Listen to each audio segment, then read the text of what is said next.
start the topic of CPC section 11 res judicata।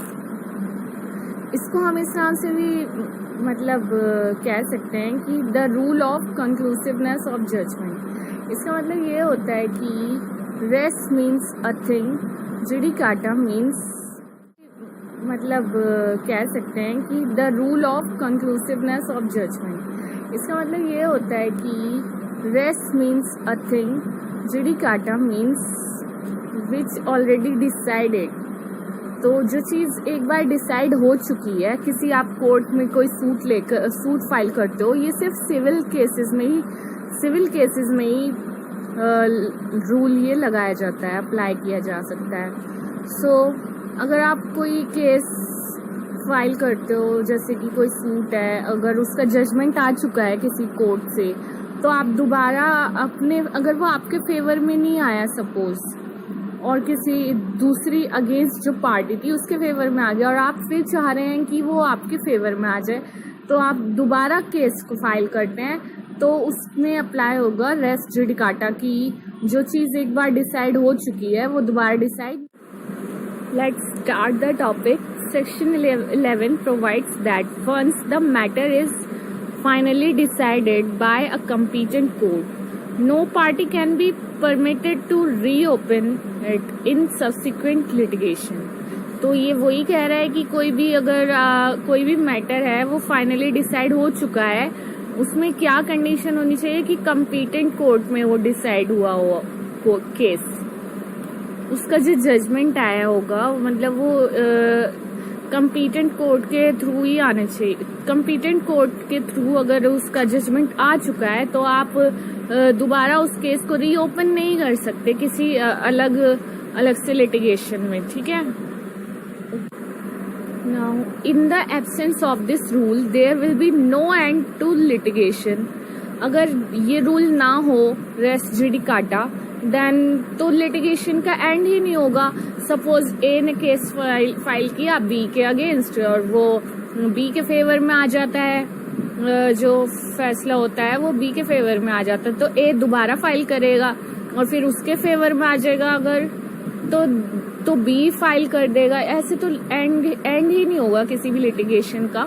इसलिए ये rule लाया गया है res judicata. And the parties would be put to constant trouble, harassment and expenses. So clear है। Now see the definition. Section 11 CPC provides no court shall try any suit or issue in which the matter directly and subsequently in issue in a former suit between the same parties or between parties under whom they or any of them claim litigating। पहले इसका मतलब समझिए कि no court shall try any suit, वो कोई भी court हो दोबारा से कोई भी केस रीओपन नहीं कर सकता है, क्योंकि अगर उसका किसी कंपीटेंट कोर्ट में जजमेंट आ चुका है, फैसला हो चुका है, तो उसको आप दोबारा केस को फाइल नहीं कर सकते हैं, कोई भी कोर्ट उसका ट्रायल नहीं कर सकता है। सो अगर उसका फॉर्मर सूट का मतलब यह है कि पहले जो हमने यही केस, सेम केस होना चाहिए। इसके एसेंशियल्स में आता है कि सेम केस, सेम पार्टीज और सेम मैटर होना चाहिए। मतलब अगर आप एक ही चीज़ के ऊपर एक ही इंसान पर दोबारा आप केस करते हैं तो वो नहीं माना जाएगा। फॉर्मर सूट मीन्स जो पहले डिसाइड हो चुका है सेम पार्टीज के बीच में। Litigating under the same title, उसका सेम टाइटल हो, अगर वही बात है। In a court competent to try such subsequent suit or the suit in which such issue has been subsequently raised and has been heard and finally decided by such court। तो अगर जैसे finally decided हो चुका है वो case, तो आप दोबारा नहीं कर सकते हैं। चलिए इसकी एक्सप्लेनेशंस देखते हैं जो कि बहुत इम्पोर्टेंट है। एक्सप्लेनेशन फर्स्ट क्या कहता है, the expression former suit shall denote suit which has been decided prior to the suit in question whether or not it was instituted prior thereto. तो इसका मतलब यह है कि फॉर्मर सूट इसमें डिनोट किया गया है, suit which has decided prior, जो पहले ही डिसाइड हो चुका है।